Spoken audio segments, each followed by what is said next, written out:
이렇게 대표님들이랑 디벨롭에 대해서 좀 알아봤잖아요. 네. 만약에 제가 가진 게 1억밖에 없어요. 근데 대표님의 영상을 보고 디벨롭 하고 싶어. 디벨롭을 한다면 프로세스에 대해서 좀 알 수 있을까요? 1억은 좀 어렵고 여러분 1억만 더 땡기세요. 해서 2억이면 네. 지방으로 가면 할 수 있지 않을까. 그러면 그거를 한번 가상 투자를 한번 해볼 수 있을까요? 우리 양평에 전원주택 지으러 많이 가잖아요. 네. 양평만 가더라도 한 평당 200만 원 정도 하는 땅들이 꽤 있거든요. 네. 그 경의중앙선이 양평역을 지나서 이렇게 쭉 가는데 역세권 토지가 한 200만 원 정도 하는 게 있습니다. 평당가가. 그러면 한 100평짜리면 2억 정도 되겠죠. 여기서 80%도 대출을 받을 수 있으니까 1억 6천을 대출받고 내 돈은 한 4천만 원 정도만 땅을 사는데 씁니다. 그리고 120평 정도 되는 건축물을 짓는다. 그러면 건축비를 600만 원 정도로 봤을 때 한 7억 정도 들거든요. 네. 여기서 또 70%를 대출받을 수 있어요. 그러면 약 5억 정도 대출 나오겠죠. 그러면 2억이 필요한데 한 1억 정도만 내고 나머지는 시공사랑 잘 협의를 해서 외상으로 공사를 하게 되면 결론적으로 약 내 돈은 1억 5천을 가지고 양평에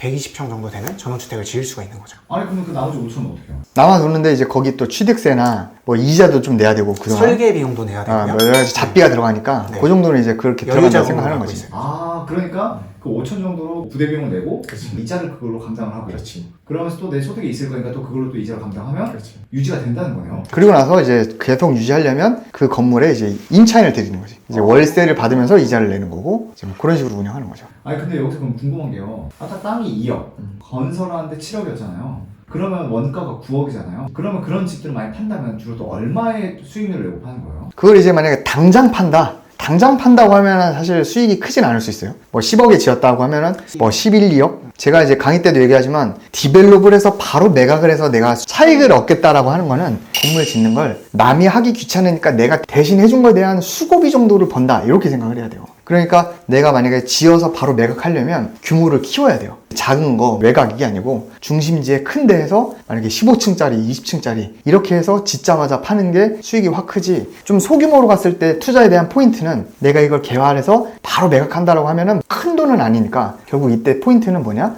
결국 지가 상승이다. 그래서 인플레이션 투자를 해서 부동산의 기본 전제는 저는 장기 투자라고 보거든요. 결국 건물을 짓는 행위는 깔고 있는 땅을 내가 소유하는 거기 때문에 이 소유에 대한 기간을 좀 길게 가져가서 나중에 이 지가 상승분에 대해서 좀 차익을 얻는 게 더 맞지 않을까 그렇게 생각을 합니다. 아니 진짜 전 놀랬던 게 2억으로 10억짜리 집을 가질 수 있는 게 말이 돼? 라고 생각했는데 근데 진짜 가능하긴 하네요. 지금 이게 그냥 얘기한 게 아니고 실제로 이제 저희 수강생분 중에 양평 아신역이라고 역세권에 원룸주택을 짓고 계신 분이 계십니다. 얼마로요? 2억 정도 자본금으로. 2억으로? 네.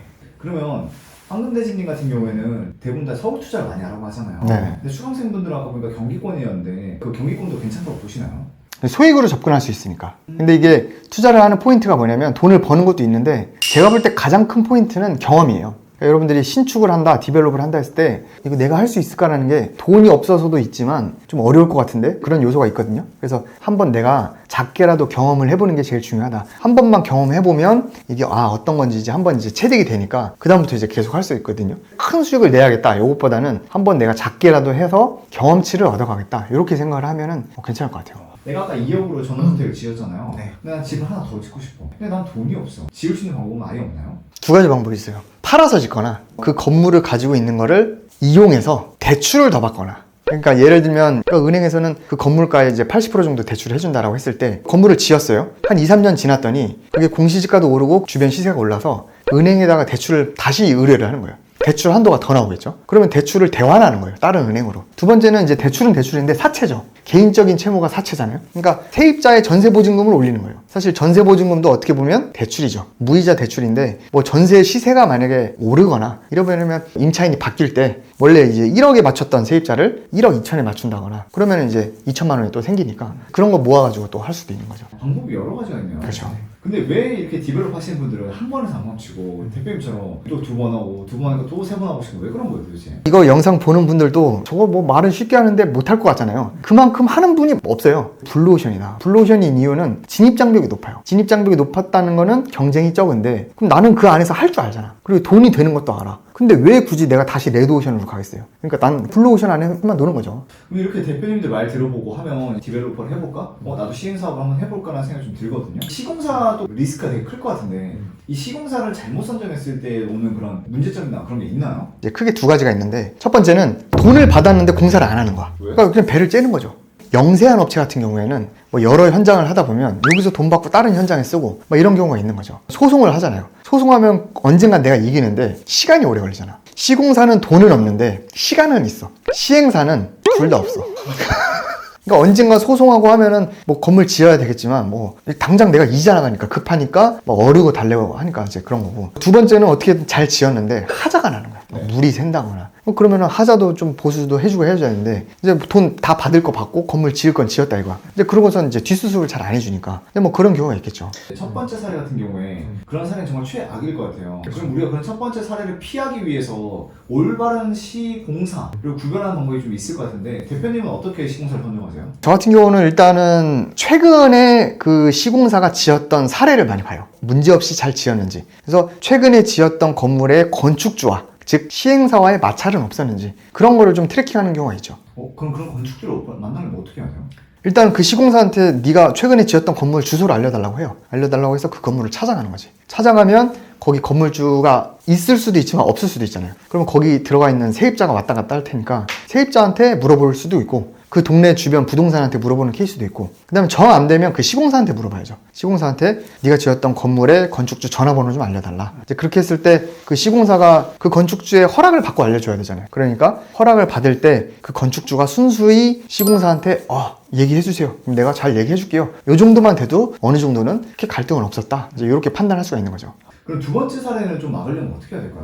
내가 건물을 계속 짓는 거예요. 내가 한 번 건물을 지었어. 하자가 났어. 근데 내가 두 번째 건물을 또 지으려고 준비하고 있어. 그럼 얘는 이걸 또 수주하고 싶겠죠. 그리고 나는 앞으로 계속 건물을 지을 거야 라고 하면 얘는 내가 계속 고객이 되잖아요. 네. 근데 첫 번째 거 뭐 물이 새고 어디가 망가졌는데 수리를 안 해줄 수가 없겠죠. 수리를 안 해줘봐. 딴 애랑 해버리면 얘는 이제 한 번으로 끝나는 거잖아. 근데 이 시공사 입장에서는 한 번 연 맺었으면 내가 만약에 건물을 계속 짓는다. 계속 큰 걸 또 지을 거 아니야. 그러면 걔는 계속 나한테 시공을 맡기면 돈을 지가 버니까 계속 잘하려고 하겠죠. 아니면 내가 계속 짓진 않더라도 내 주변에 건축주들이 많아. 같이 투자하는 친구들이 많아. 그럼 소개를 해줄 수 있는 사람이야. 그러면은 또 잘하겠죠. 딱 건물 하나 짓고 난 여기서 은퇴할 거야 라는 느낌을 보인다기보다 나는 이거 짓고 또 지을 거라는 뭔가 뉘앙스 계속 그럼요. 네.